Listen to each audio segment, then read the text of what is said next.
Love, in its raw simplicity, is only an illusion caused by a cocktail of hope, desire, and all the things which break in between.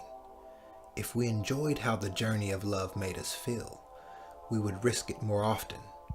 But sanity can only warn you of the pain so many times until it eventually realizes that you've stopped listening.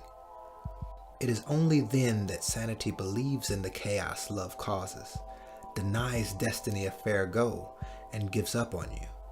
And you're there, left shivering, needing to be mended and aching to belong to someone who knows how to stop the bleeding.